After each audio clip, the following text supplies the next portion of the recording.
Muito bem, estamos aqui de volta para dar continuidade no curso da Idade de Ética Cristã. E agora nós vamos envolver na lição 2 a família e a educação dos filhos. Até bem recentemente, não era difícil encontrar uma boa definição de família. Bastava ir ao dicionário, correr as letras do alfabeto e fixar na letra F. Ali, família estava bem definida. Aurélio Buarque de Holanda, com seu pequeno dicionário de língua portuguesa da edição de 1969, conceituou de maneira objetiva e clara a família, o pai, a mãe e os filhos. E para que não pairasse dúvida quanto à unidade básica do lar, o linguista brasileiro continua e completa: pessoas do mesmo sangue e linhagem define uma família. Esse é um conceito exato que não detoa da Bíblia Sagrada.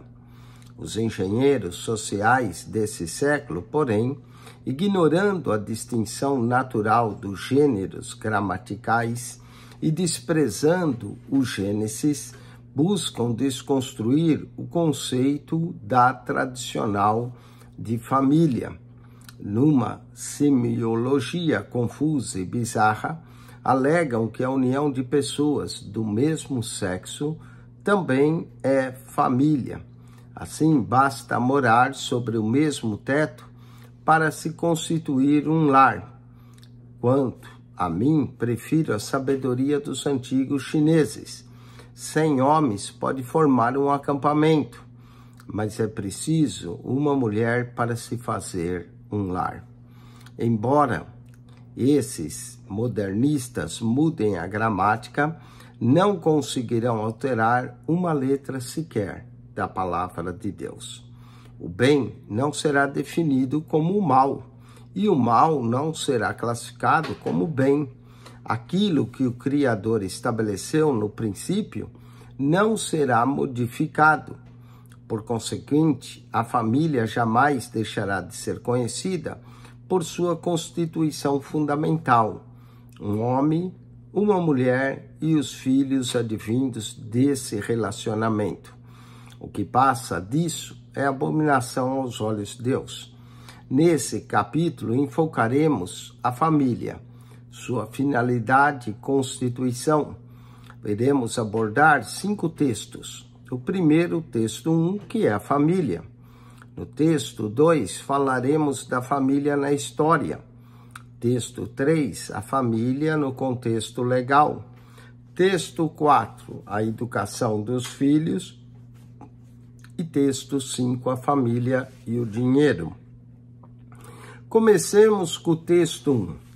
O que é a família? Dentre várias definições dadas à família, busquemos uma que contemple em sua essência, levando em conta a natureza com que Deus adotou e a instituiu no Jardim do Éden. Definição etimológica. A palavra família origina-se do vocábulo latino familia. Esse, por seu turno, procede do termo fâmulo, que na antiga Roma era o escravo doméstico. Numa casa romana havia muitos fâmulos, pedagogos, cozinheiros, artesãos e até gladiadores. Toda essa criadagem era vista como extensão de um lar. Com o tempo, o termo família passou a significar estritamente a unidade básica de um matrimônio: o esposo, a esposa e os filhos resultantes dessa aliança. E assim a palavra começou a ser usada com esse sentido por várias línguas modernas. Não obstante os ataques da semiótica anticristã, a família é ainda vista como a união conjugal entre um homem e uma mulher. Embora muitos se esforcem por mudar-lhe o sentido, ela é o que é, Sem ela, a unidade não cresce, nem se multiplica. Sem ela, somos inviáveis. Vamos agora à definição sociológica da família. Segundo a sociologia, a família é um grupo primário que não somente influencia, mas sofre influência de outros segmentos e pessoas. Partindo dessa premissa, a engenharia social do pós-modernismo procura minar-lhe as bases cristãs e tradicionais com o intuito de substituí-la pelo Estado. Aliás, isso não é tão moderno quanto se pensa. Experiências semelhantes já foram realizadas em Esparta e na União Soviética, mas resultaram em fracasso. A família não é um mero fenômeno social, nem pode servir de cobaia à sociologia. Ela antecede as organizações politicamente organizadas. Logo, isso é suficiente em si mesmo. Na essência, é uma sociedade e não deixa de ser um Estado. Haja visto, a família israelita, tendo início com Abraão, tornou-se um poderoso reino de sacerdotes e de profetas, influenciando poderosamente o mundo. É inaceitável, portanto, coagir a família com filosofias que buscam arruiná-la, a unidade básica de uma família. Atentamos a esse alerta do romancista francês Victor Hugo, 1802 a 1885. Toda doutrina social que visa destruir a família é má. Quando se decompõe uma sociedade, o que se acha como resíduo final não é o indivíduo, mas a família. Falemos agora de uma definição teológica para a família. É uma instituição criada por Deus. A família tem como objetivo básico a felicidade do homem e da mulher. Sua tarefa imediata é povoar a terra e dominá-la culturalmente. Foi-lhe confiada também a missão redentora, abrigar o Salvador da humanidade. Afinal, Jesus não foi gerado pela máquina do Estado, nem concebido pela engenharia social, mas dado à luz no seio de uma família tipicamente judaica. Iniciando-se com a união entre um homem e uma mulher, a família tem continuidade com os filhos. Não é uma sociedade civil qualquer. Trata-se de uma união que, apesar de ser humana, reclama foros divinos. Por isso, tem de ser protegida pelo Estado e amparada pela sociedade. Vamos aos exercícios. Texto 1, marque C para certo e E para errado. 2.1. Definição de família dada pelo Pequeno Dicionário da Língua Portuguesa Aurélio, edição 1969, que não destoa da família sagrada, o pai, a mãe, os filhos, pessoas do mesmo sangue ou linhagem. Certo. 2.2. Instituição criada por Deus, a família tem como objetivo básico a felicidade do homem e da mulher, e sua tarefa imediata é povoar a terra e dominá-la culturalmente. Certo novamente.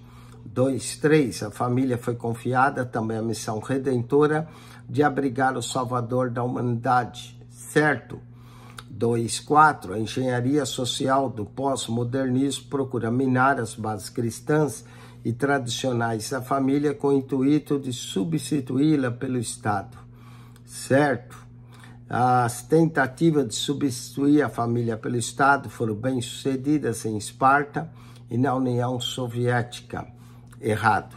Tentaram, mas não foi bem-sucedido. Errado. 2.6. Iniciando com a união entre um homem e uma mulher, a família tem continuidade com os filhos. Certo. Então, aqui 2.1, 2.2, 2.3, 2.4, certo. 2.5, errado. 2.6, certo. Vamos ao texto 2. A família na história. Qual ave que vagueia longe do seu ninho? Tal é o homem que anda vagueando longe do seu lar. Provérbios 27, verso 8. numa poesia simples e bela. Salomão ressalta a importância da família para o indivíduo. Como podemos viver isolado? Os que se ilham não têm vida longa, nem feliz, precocemente desaparece. Para evitar o isolamento de Adão, o Senhor criou-lhe a Eva. Logo em seguida, instituiu o casamento. A primeira celebração inicial no Jardim do Éden foi a família. Aos olhos do Criador, portanto, não basta apenas um homem e uma mulher e um paraíso para que haja um lar. É imprescindível compromisso institucional e público. Quanto à origem do casamento, Deus criou os céus e a terra. Na última etapa da sua obra, formou o homem do pó da terra, mas sem misturá-lo às cinzas. Em seguida, descansou todo o seu trabalho. Após o sétimo dia, veio declarar que a solidão também não era boa. Não é bom que o homem esteja só. Far-lhe-ei uma auxiliadora que lhe seja idônea. Gênesis 2:18.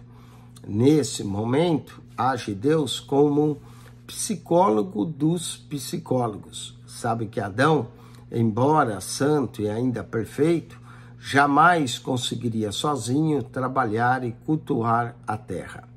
A índole humana reclama compartilhamento, exige companhia e é familiar.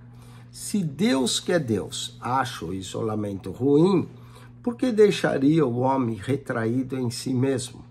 A comunhão entre o Criador e a criatura era plena, mas não suficiente. Também era plena a comunhão entre a criatura e a criação, mas irracional e insatisfatória. Portanto, a criatura reclama não apenas comunhão, mas uma comunicação perfeita com uma criatura que também lhe fosse a imagem e semelhança. Fazendo, então, agora Adão cair em um profundo sono, o Senhor toma-lhe uma costela e, como material genético daí extraído, forma-lhe a mulher. Deus foi além da clonagem mera e bizarra, trouxe à vida um outro ser livre e também com livre arbítrio, ou arbítrio próprio. Agora, no Jardim do Éden, havia um homem e uma mulher, mas ainda não havia um lar. Era preciso uma instituição da parte de Deus, um compromisso da parte do homem. Por isso, ao redor de Eva, das mãos do Criador, pronunciou Adão seus votos nupciais. Esta, afinal, é osso dos meus ossos e carne da minha carne. Chamar-se-á varoa, porquanto do varão foi tomado. Gênesis 2, verso 23. Como um pai leva a filha ao altar para entregá-la ao noivo, assim também fez Deus no Jardim do Éden. Conduziu Eva à presença de Adão. Ouvindo o juramento do homem, pronunciou a sentença que instituía o matrimônio. Por isso, deixa o homem a seu pai e a sua mãe e se une à sua mulher, tornando-se os dois uma só carne. Gênesis 2, verso 24. Falemos do casamento definido. À luz da Bíblia Sagrada, o casamento é uma união formal e pública entre um homem e uma mulher. Logo, é uma instituição heterossexual, monogâmica e indissolúvel. Falemos dessa união formal e pública. Devido à sua natureza, o casamento não pode ser um mero ajuntamento entre um homem e uma mulher. Requer-se, para sua validade, uma cerimônia pública e formal, a fim de que os direitos e deveres entre os cônjuges sejam devidamente estabelecidos. Portanto, é uma aliança firmada entre Deus e a sociedade. As uniões realizadas informal e ocultamente, ainda que podem ser românticas, motivadas, são contrárias à essência do casamento. por faltar-lhes um caráter formal e público. Fragilizam os cônjuges, em especial os filhos. É importante, pois, que as igrejas zelem pela formalização do matrimônio e de seus membros. Dessa forma, cumpriremos as reivindicações divinas quanto à união entre um homem e uma mulher. Falemos também agora de uma união heterossexual. A essência física do casamento é a união entre um homem e uma mulher, conforme declara a Bíblia Sagrada. Criou Deus, pois, a sua imagem, a imagem de Deus o criou, homem e mulher os criou. Somente a heterossexualidade pode ser considerada relacionamento sexual, pois implica no contato de ambos os sexos, masculino e feminino. O erotismo entre dois homens ou entre duas mulheres não é relacionamento, mas sim ato sexual. Além de contrariar o plano de original Deus, atenta contra as leis naturais por ele estabelecidas. Na lição 9 trataremos mais largamente desse assunto. Gênesis também diz, 3:24, deixará o homem a seu pai e a sua mãe e se unirá à sua mulher, e serão os dois uma só carne. Falemos de uma união monogâmica. O casamento, além de ser entre um homem e uma mulher, isto é, heterossexual, é igualmente monogâmico, ou seja, um homem para uma única mulher e uma mulher para um único homem. Embora alguns varões piedosos do Antigo Testamento hajam praticado a poligamia, Deus, em momento algum, deu-lhes chancela. Em sua misericórdia, Deus tolerou até que o povo viesse a compreender a natureza e a essência do matrimônio.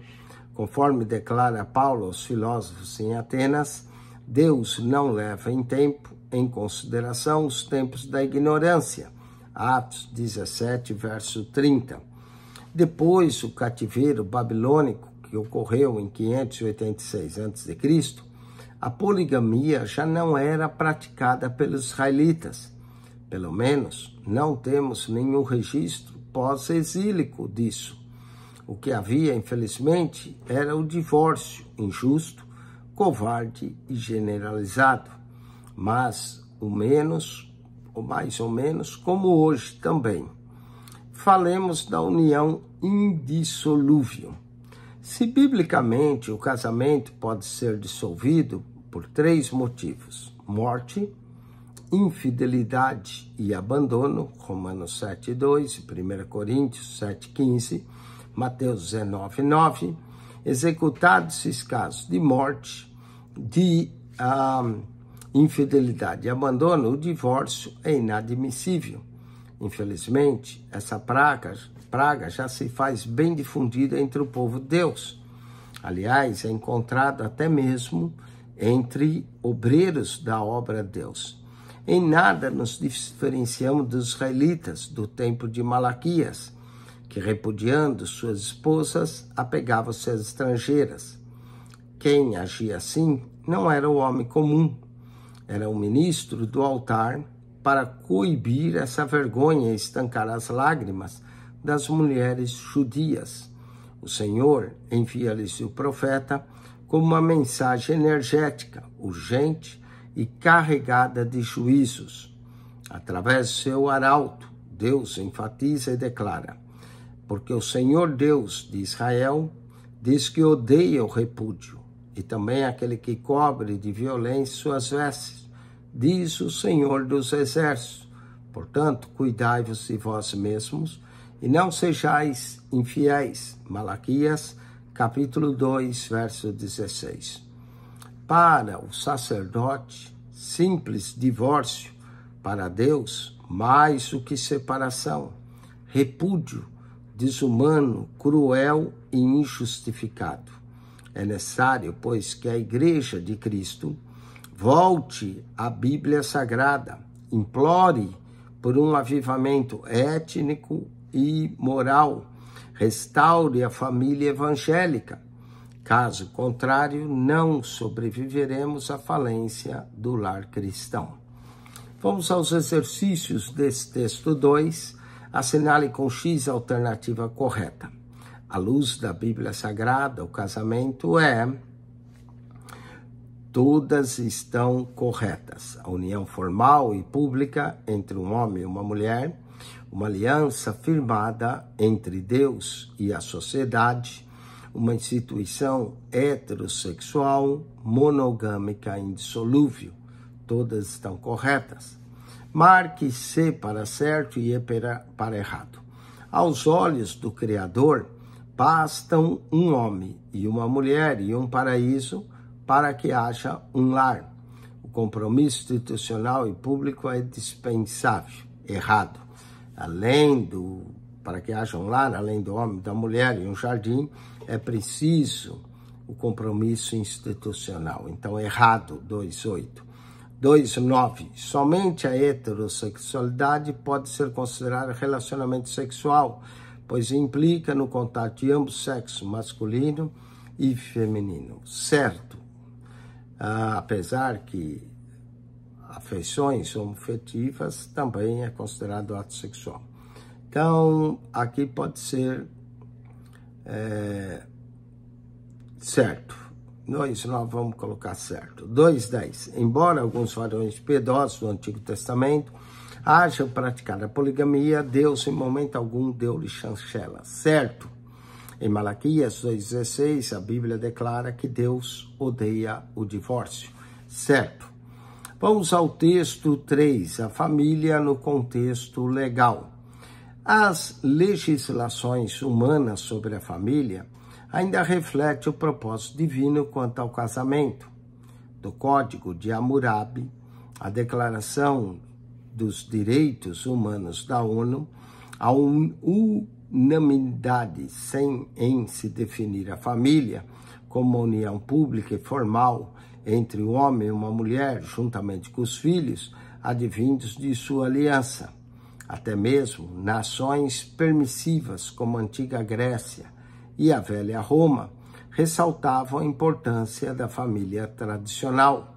Mas a pós-modernidade, com suas propostas bizarras e anticristãs, busca agora apresentar uma família que encape as pretensões das minorias, insolentes e ditatoriais. Aos seus olhos, qualquer ajuntamento entre homem e homem, mulher e mulher, para eles são família. 2 homens ou 2 mulheres. Para essa gente, tudo é família. E como tal, tem de contar com a proteção das leis, da assistência do Estado e também da bênção da Igreja. Suponhamos que tais parcerias venham a ganhar até outros fóruns.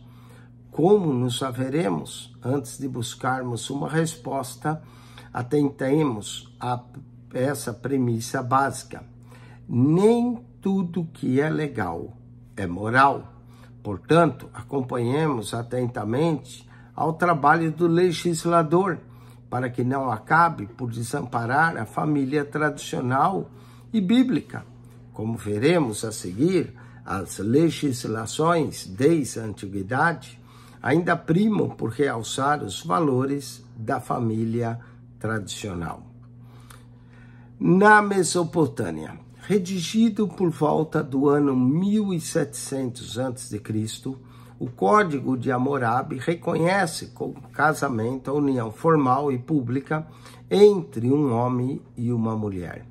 O legislador, que também era rei, foi claro e energético ao defender o matrimônio. No artigo 128, precentua: se alguém toma uma mulher, mas não conclui um contrato com ela, essa mulher não é esposa. No intuito de preservar a família com essa sociedade, a lei punia rigorosamente a infidelidade conjugal. Hammurabi foi o responsável pela continuidade histórica da Mesopotâmia por vários séculos. Com a ascensão da Assíria e da Babilônia, porém, seus princípios foram caindo em desuso. condenando ao desaparecimento dos impérios do Vale do Eufrates. Será que o mesmo não ocorre hoje com nações modernas? A história não se repete, mas nossos erros e inconsequências sim. Na Grécia, no grego antigo, havia uma palavra que descrevia lindamente a família, epistion. Numa tradução quase poética, significa aquilo que está perto do fogo. Em uma referência à adoração doméstica, que todas as noites reunia o pai, a mãe e os filhos em redor da chama sagrada.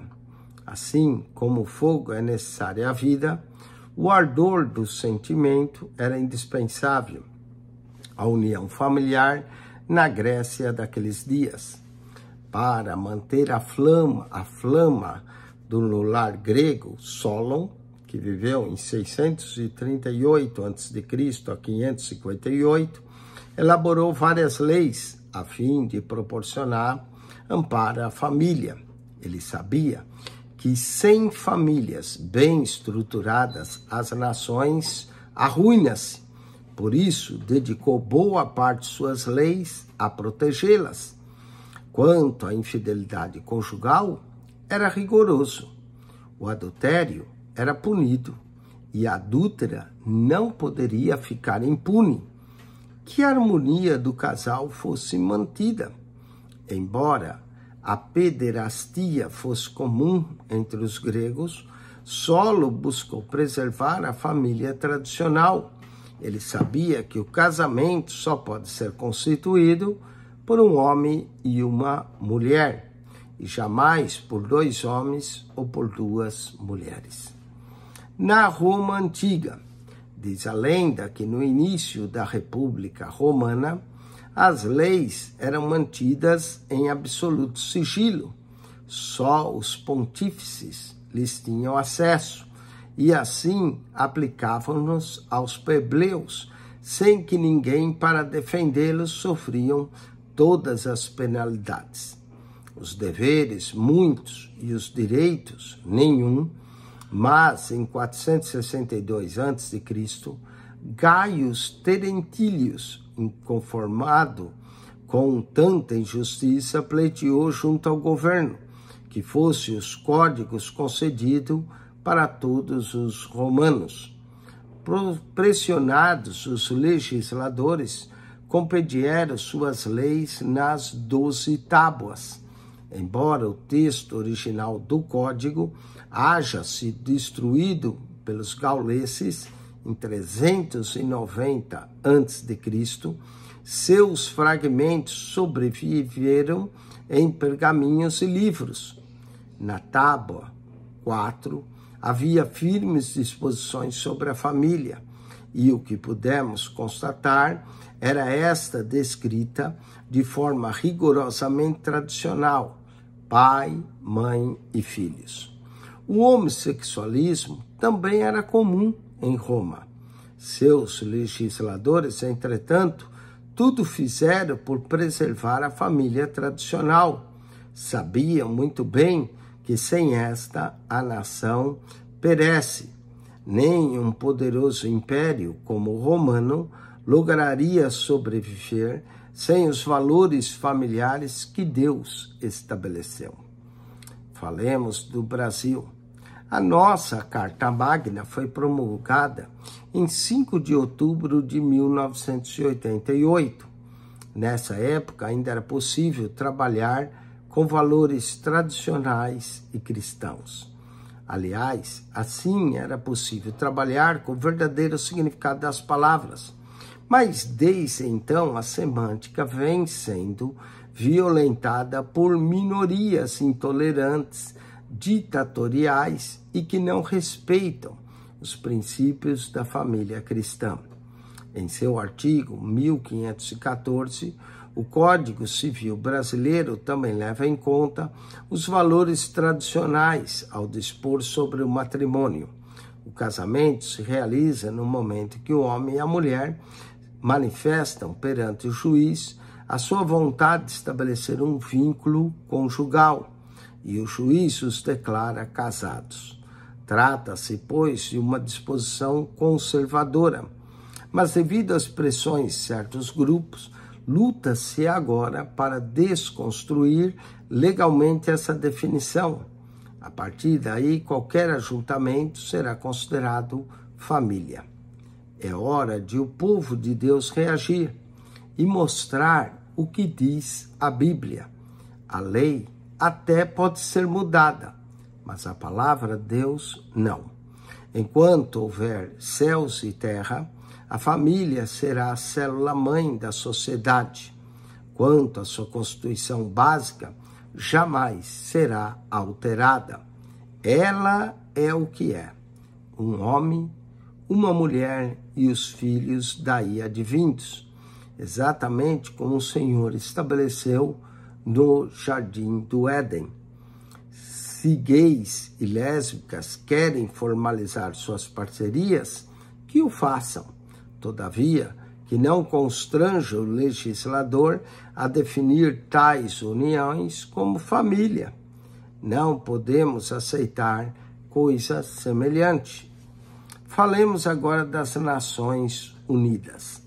A Organização das Nações Unidas, ONU, reconhece como família a união entre um homem e uma mulher.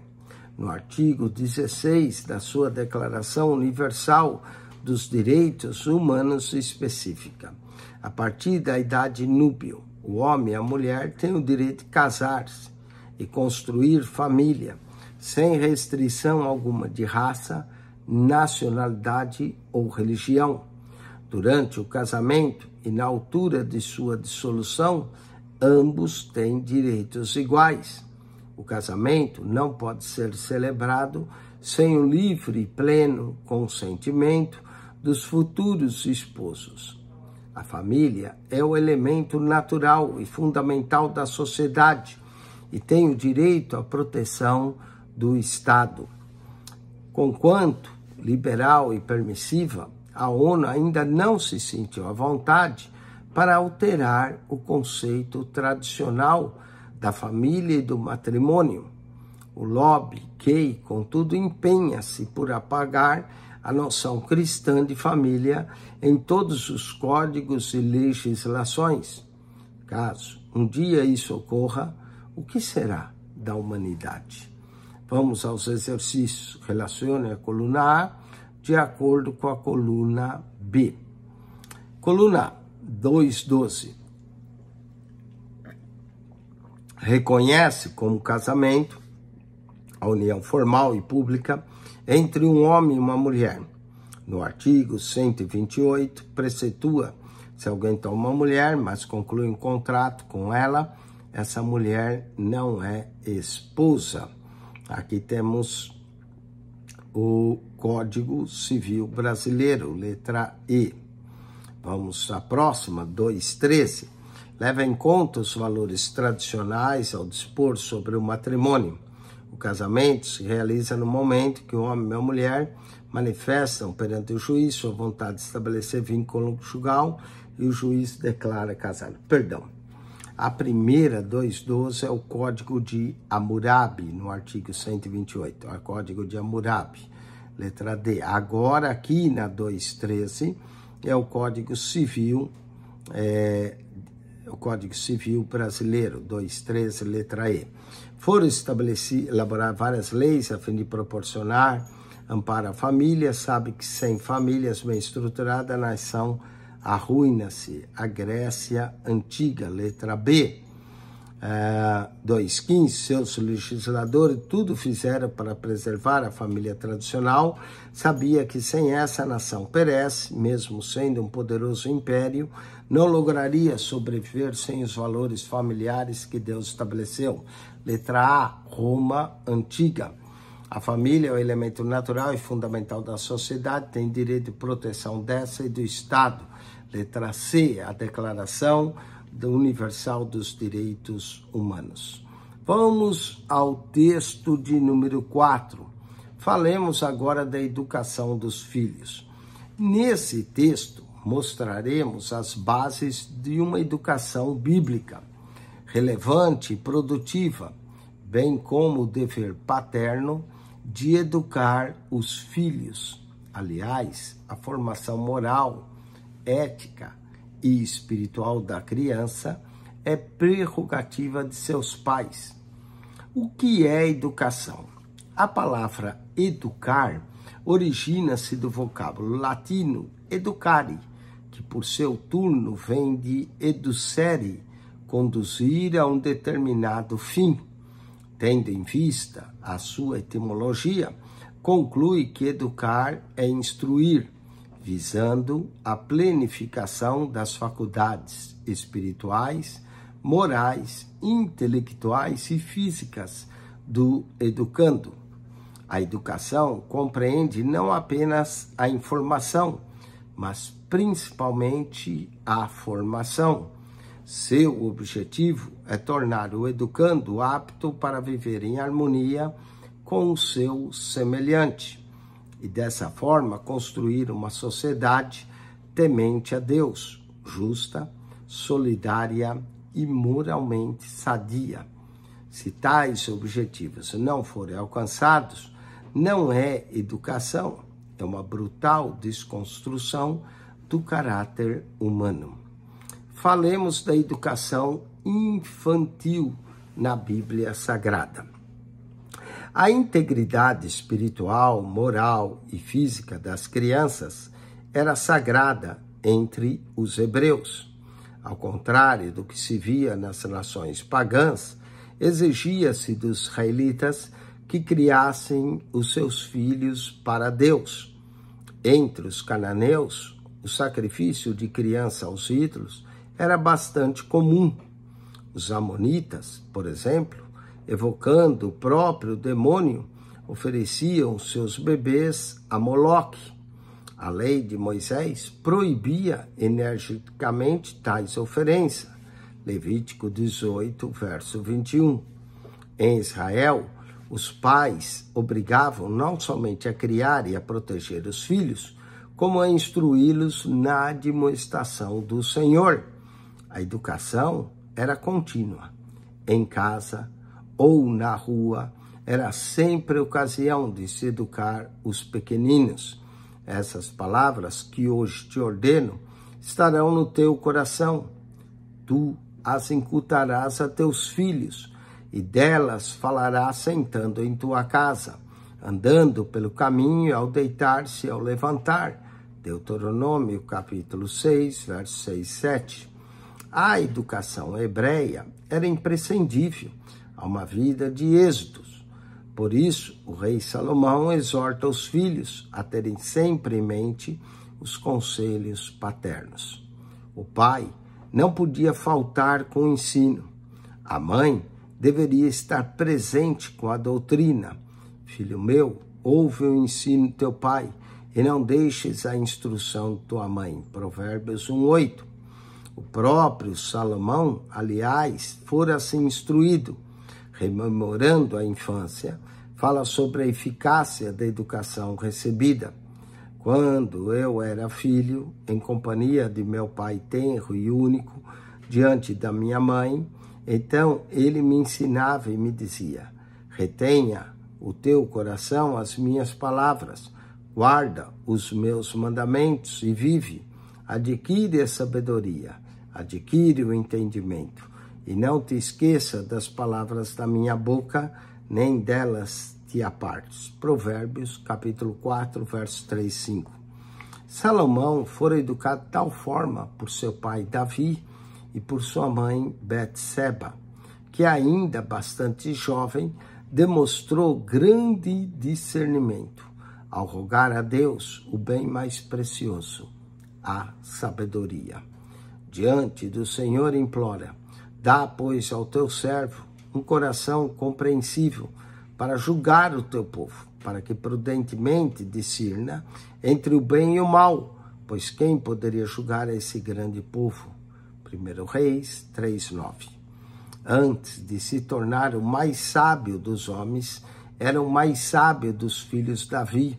Ele não fora educado para meramente reinar, mas para ser o rei de Israel. O mesmo não se pode dizer de Adonias, seu irmão mais velho, instruído pelos falsos amigos para tomar o poder, quase leva a nação à guerra civil. Davi não se havia esmerado em proporcionar a mesma educação aos outros filhos. O resultado foi uma tragédia doméstica. Aminon, emeradamente fingimentos e ardis, estrupou a meia-irmã Tamar. Esta, formosa e simplória, não fora capaz de prevenir quanto às intenções incestuosas do seu irmão. Para vingá-la, Absalão matou Aminon. Em seguida, tramou contra o pai e induziu os israelitas a uma luta sangrenta. Quando Adonias tinha todos os caprichos satisfeitos, jamais seu pai o contrariou, dizendo: por que procedes assim? 1 Reis 1:6. No entanto, Salomão fora educado para ser o maior monarca de seu tempo, instruído para ser sábio. Buscou a sabedoria. Não fora a sua formação primorosa, Deus jamais lhe faria semelhante oferta em seu lugar. Absalão pediria o reino, a morte do pai. Aminon pedia a linda Tamar. Adonias, o trono e a estola sacerdotal. Salomão, contudo, optou pelo bem mais precioso, a sabedoria divina. O corretivo físico segundo a Bíblia. Não sabemos se o rei Salomão, quando criança, tivera algum corretivo físico. Acredito que, além das demonstrações verbais, tenha recebido algumas varadas e amendoeira. De qualquer forma, ele recomenda a disciplina física na educação da criança, a fim de que essa não se desvie pelo mau caminho. Diz ele: a estultícia está ligada ao coração da criança, mas a vara da disciplina a afastará dela. Provérbios 22, verso 15. Aliás, ele vê a vara como prova do amor. O que retém a vara aborrece seu filho, mas o que ama cedo o disciplina. Provérbios 13, 24. Não ignoramos os maus tratos que muitos pais impingem aos filhos. Há, inclusive, casos fatais. Todavia, não podemos subestimar também a eficácia do corretivo físico na formação moral e ética dos pequeninos. Se aplicado conforme recomenda a Bíblia, não ocasionará traumas nem recalques. Todavia, se não tem equilíbrio para usar a vara, não use. Também a palavra está mais cortante do que aquela. Ser administrada com sabedoria, a correção física o não avitará nem matará a criança. Pelo contrário, prolongar-lhe-á a vida. É o que recomenda Salomão: não retires da criança a disciplina, pois se a fustigares com vara, não morrerá. Provérbios 23, 13. A disciplina, aliás, tem sérias implicações escatológicas na vida de nossos filhos, conforme ressalta o sábio. Tu a fustigarás com a vara e livrarás a sua alma do inferno. Provérbios 23, 14. Finalmente, o rei de Israel mostra que a criança, quando sabiamente disciplinada, torna-se uma bênção aos pais e à sociedade. A vara e a disciplina dão sabedoria, mas a criança entregue a si mesmo vem envergonhar a sua mãe. Provérbios 29, 15. A disciplina física, porém, deve ser administrada correta e amorosamente. Caso contrário, redundará em espancamento e violência, conforme adverte o próprio Salomão. Castiga teu filho enquanto há esperança, mas não te excedas a ponto de matá-lo. Provérbios 19, 18. Devemos, por isso, observar algumas regras na aplicação da disciplina, quer verbal, quer física. Primeiro, disciplinar sem ira.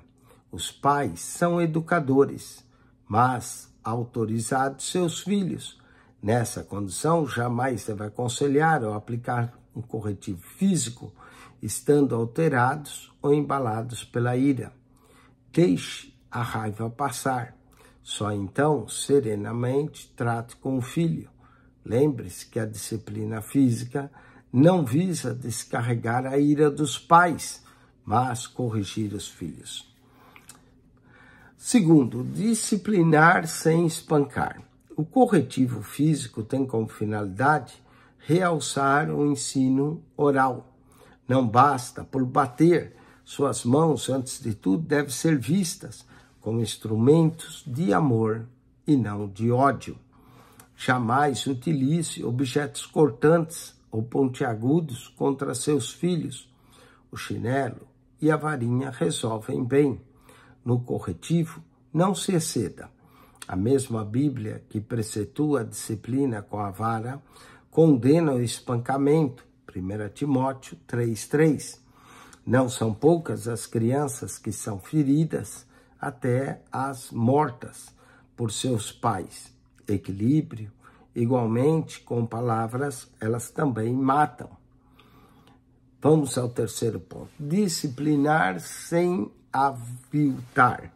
Não alvite nem humilhe o seu filho. Se for preciso a disciplina física, aplique, mas que essa seja aplicada de tal forma que a criança venha depois amá-lo ainda mais. Não xingue, nem pragueche. O objeto de educação é tornar a criança humilde e não humilhada. O humilde logo ganha autonomia e conquista o seu espaço. O humilhado, porém, obriga-o, degrada-se aos seus próprios olhos. Não lhe lance em rosto o que você sustenta e o veste. É a sua obrigação alimentá-lo, vesti-lo, educá-lo para uma vida digna. Quarto, disciplinar é conversar, dialogar. Esclareça seu filho por que ele será disciplinado. Dê-lhe espaço a que se explique. A comunicação é indispensável entre o educador e o educando. Mesmo quando o corretivo físico se fizer necessário e urgente, não esqueça o diálogo.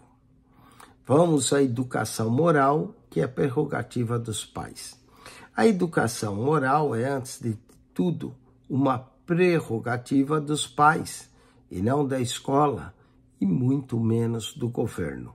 Ainda que o governo e a escola se norteassem por valores comprovadamente sadios, não podemos confiar-lhes integralmente a formação moral de nossos filhos. Tal prerrogativa é nossa. Nesse sentido, as interferências do Estado são descabidas e prejudiciais. Aliás, como pode um governo que causa escândalos e questionamentos elaborar currículos para embaçar cívica e eticamente nossas crianças? Em minha escola primária, havia uma disciplina que nos estimulava a cidadania plena e solidária e cívica. Quem pertence à nossa geração deve se lembrar da classe de educação moral, social e cívica. Éramos instruídos a ser honestos, respeitáveis, corteses e gentis. Os valores religiosos não eram afrontados. Além disso, ninguém era forçado a ouvir arrenga sobre preferência sexual. Havia civilidade. A coisa pública era bem cuidada. Todas as manhãs, após o hino nacional, servíamos de uma deliciosa merenda. O prédio escolar também era bem conservado. Os professores eram dignamente pagos, mas nem por isso meus pais também descuidavam da nossa formação étnica e espiritual. Sim, cabe aos pais a formação ética, moral e espiritual de seus filhos, aos pais e não ao Estado, que sequer cumpre as suas obrigações, que o governo faça a sua parte e não se imiscua onde não precisa e nem deve estar. De nossos filhos e netos cuidamos nós. De outra forma, a próxima geração de políticos será ainda um desastre muito maior do que a nossa de hoje. Louvamos a Deus, todavia, pelos homens públicos que honram seus mandatos e zelam pelo bem comum. Vamos aos exercícios. Assinale com X a alternativa correta. 2:17. Os pais hebreus tinham o sagrado dever de todas aqui, zelar pela integridade espiritual, moral e física dos filhos, criar os filhos para Deus, instruir continuamente os filhos na lei do Senhor. Todas estão corretas, 2:17. 2:18, conforme Provérbios 22:15, 23:14, a vara da disciplina, letra B, afasta a estultícia da criança e livra do inferno a sua alma. 2:18, letra B. 2:19, a disciplina física deve ser administrada todas, sem ira, sem violência, ao evitar com diálogo. Todas estão corretas. 2:20, a formação ética, moral e espiritual das crianças é prerrogativa, letra C, dos pais. Vamos ao texto 5. Falemos agora da família e o dinheiro. A família e o dinheiro. O Brasil debate-se entre o primeiro e o terceiro mundo, sem jamais chegar ao segundo. Ao longo de sucessivos governos, buscando arrancá-los desse infortúnio, faz repetidas campanhas para superaquecer a nossa economia. Irresponsavelmente, estimula-se o crédito predatório. O resultado não poderia ser mais danoso: inadimplência, inflação, angústia e dívidas. No processo de endividamento, as instituições financeiras fazem-se mais ricas e poderosas, enquanto as famílias são empurradas às carências mais básicas. Quem já não ouviu a frase crédito imediato? Ora, se o crédito é imediato, imediata é também a dívida. Em muitos casos, a insolvência torna-se crônica. Se não agirmos prudentemente, colocaremos nossa família em perigo. Por isso, consumamos tendo por base a ética do reino de Deus. Qual é a ética do reino de Deus? Trazei todos os dízimos à casa do tesouro. Malaquias 3:10. Conhecemos a ordenança, trazer os dízimos à casa do tesouro. E conhecemos a promessa que o Senhor abrir-se-nos-á as janelas do céu e derramar sobre nós uma bênção tal que dela nos advenha maior abastança. O primeiro compromisso do crente fiel, ao receber o seu salário ou qualquer outro ganho, é separar e entregar o dízimo do Senhor em um ato de amor e de adoração a quem tudo nos concede. Trata-se de uma aliança prática entre Deus e o homem. O que é fiel no dízimo haverá de usufruir todas as bênçãos que o Senhor nos reservou em sua suficiência, tanto nesta vida quanto na vindoura.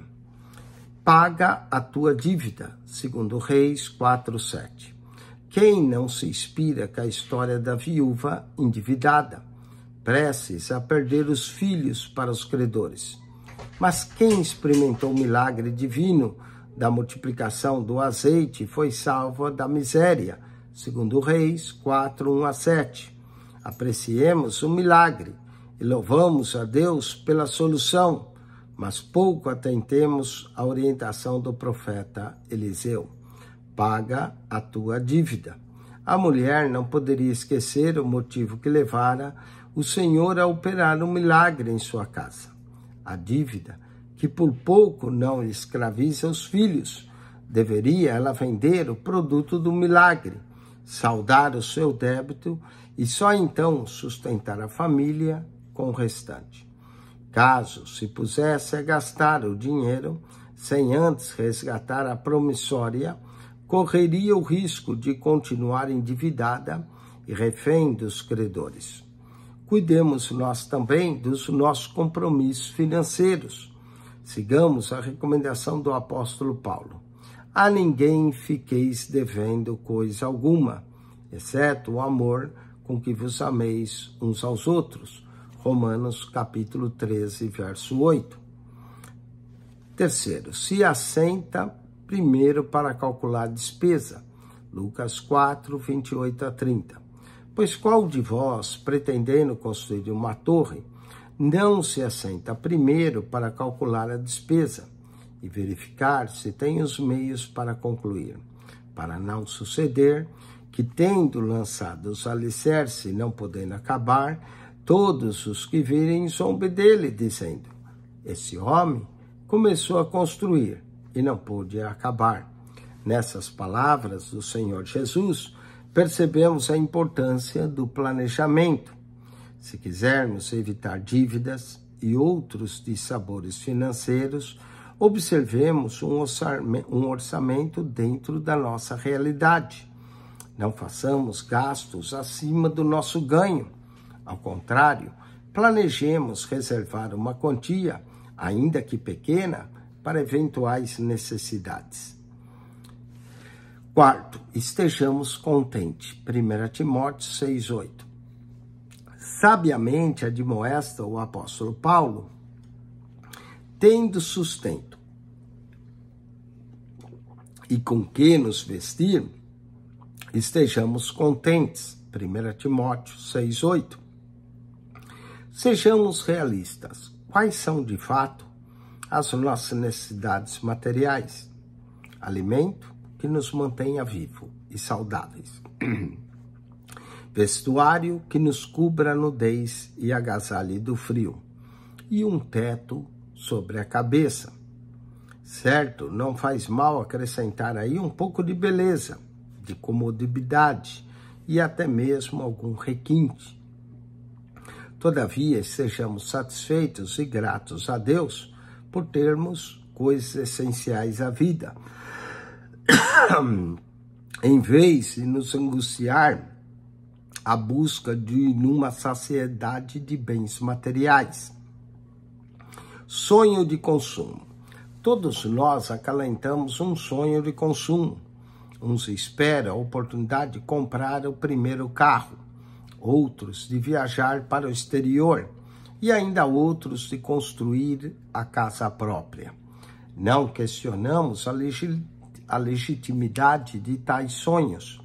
Todavia, não podemos transformar esses sonhos em pesadelo.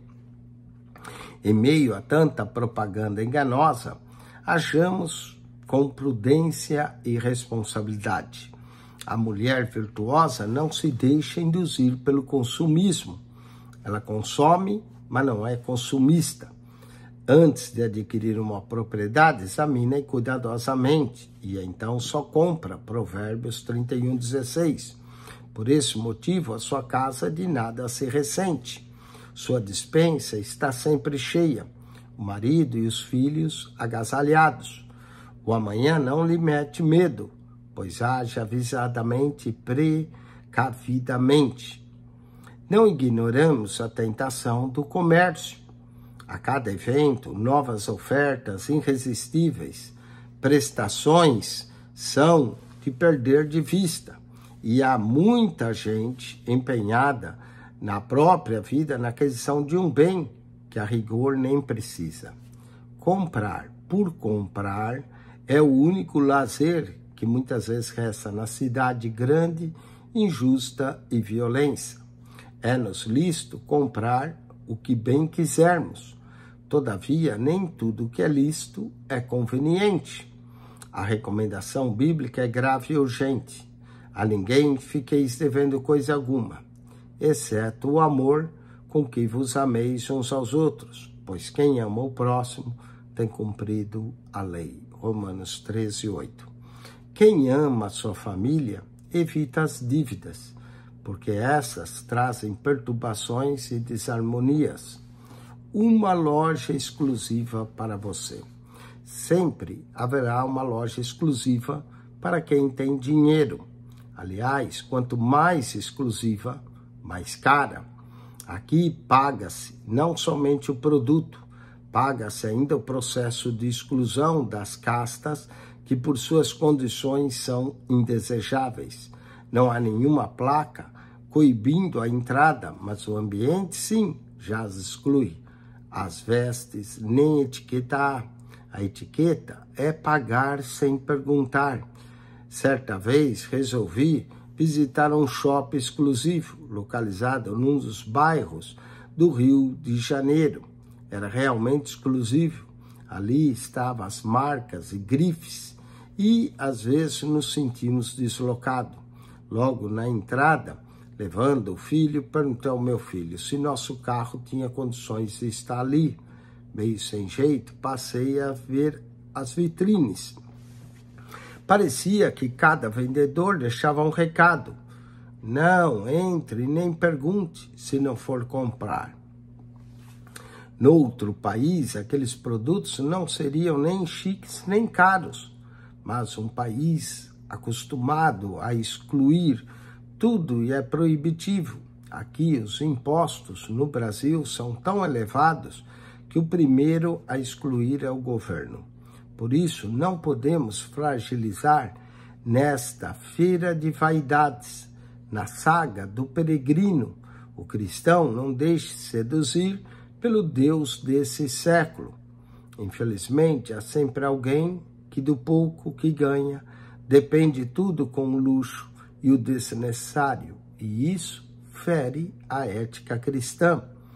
Da rápida visita que fazemos a um lugar exclusivo, podemos concluir que o dinheiro ganho por nós pertence a Deus. Por isso, faremos bom uso dele, tenhamos uma mordomia adequada, ajuda a obra missionária, socorre os necessitados e age com bom senso. Afinal, a Bíblia ensina-nos a ser provido e cuidadoso.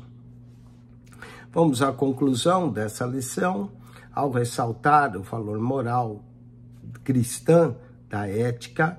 Martinho Lutero, 1483 a 1546, foi taxativo e energético. A família é a fonte da prosperidade e da desgraça dos povos. Como podemos discordar do reformador alemão? A história mostra que famílias bem constituídas formam nações robustas e fortes. Se fracas, as famílias levarão até mesmo um poderoso império a desaparecer. Foi o que aconteceu à Roma imperial. Enquanto república, manteve a firmeza e coesão da unidade familiar. Mas, sobre o cetro de seus imperadores, o lar doméstico acabou por se corromper e se desfazer. Conservemos a família cristã.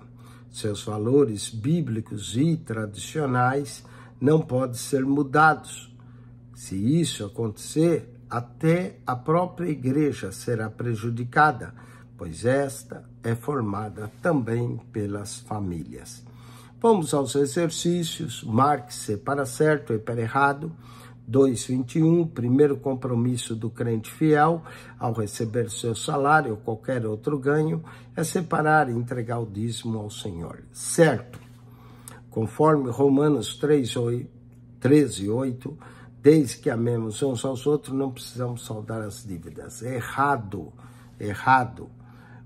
2:23, um orçamento dentro da nossa realidade ajuda a evitar dívidas e outros dissabores financeiros, certo? O dizimista, 2:24, o dizimista fiel não precisa planejar os gastos, porque sempre terá o suficiente. Errado. 2:25, a demonstração de Paulo em 1 Timóteo 6:8 é que sejamos satisfeitos e gratos a Deus por termos as coisas essenciais da vida, certo? Revisão da lição. Marque-se para certo e para errado. Instituição criada por Deus. A família tem como objetivo básico a felicidade do homem e da mulher. Sua tarefa imediata é povoar a terra e dominá-la culturalmente, certo? 2:27. As tentativas de substituir a família pelo Estado foram bem-sucedidas em Esparta e na União Soviética. Errado. 2:28. Somente a heterossexualidade pode ser considerada relacionamento sexual, pois implica no contato de ambos sexos, masculino e feminino, certo? Na Grécia Antiga foram elaboradas várias leis a fim de proporcionar amparo à família. Sabia-se que sem famílias bem estruturadas, a nação arruína-se, certo? A formação ética, moral e espiritual das crianças é prerrogativa do Estado, errado. Vamos agora às 3 últimas. Assinale com X a alternativa correta. À luz da Bíblia Sagrada, o casamento é... Todas estão corretas aqui. União formal e pública, uma aliança firmada diante de Deus e sociedade, uma instituição heterossexual, monogâmica e indissolúvel. Todas estão corretas. 2:32. Pais hebreus tinham o sagrado dever de... Aqui. Todas novamente corretas. Zelar pela integridade espiritual, moral e física dos filhos, criar os filhos para Deus e instruir continuamente os filhos na lei do Senhor. Todas estão corretas. 2:33. A ética do reino de Deus para as nossas finanças abrange dízimo, planejamento dos gastos, contentamento do que temos. Todas estão corretas. Muito bem, com isso nós concluímos essa primeira aula, né? Aula 1, lição 1 e 2 do curso de Ética Cristã. Agora nós vamos a fazer uma pequena revisão. Quando concluímos a lição 1, estudamos, fazemos o teste agora da lição 1 e 2. Então preste atenção no teste. Se você prestar atenção, será bem sucedido. São 16 perguntas e eu vou fazer uma revisão, presta atenção na revisão antes de fazer o teste. Apresentando-nos, primeira pergunta, apresentando um paradigma que transcende a ética e a moral terrena, o Senhor ordena. Aqui a letra A, anda na minha presença, ser perfeito, Gênesis 7:1, ser-me-ei santos, porque eu, o Senhor, sou santo, Levítico 20:26. Então a primeira, letra A. Vamos à segunda. A hipomodernidade se caracteriza por, aqui todas estão corretas, rompimento brusco à história, prescindir o passado, indiferença em tudo que lembra a ética, todas estão corretas. Então a 1 é A, 2 é D, todas estão corretas. 3, os tempos difíceis da era pós-moral são descritos pelo apóstolo Paulo em letra A, 2 Timóteo 3, 1 a 9. 2 Timóteo 3, 1 a 9. 4. À luz da Bíblia Sagrada, o casamento é... Aqui todas estão corretas. Letra D, na 4. A união formal, uma aliança firmada, uma instituição, todas estão corretas. 5. Os pais hebreus tinham o sagrado dever de... Aqui todas estão corretas. Zelar pela integridade, criar os filhos, instruir continuamente. Todas corretas. Então, a 4 e a 5 é letra D. A ética do reino de Deus para nossas finanças abrange. Todas corretas. A 6 também é D. O dízimo, planejamento dos gastos, contentamento com o que temos. Todas corretas. Então, 4, 5 e 6, letra D. Agora, da 7 em diante, é para você colocar certo ou errado. É a santidade de Deus que diferencia a ética cristã da ética das religiões pagãs, certo?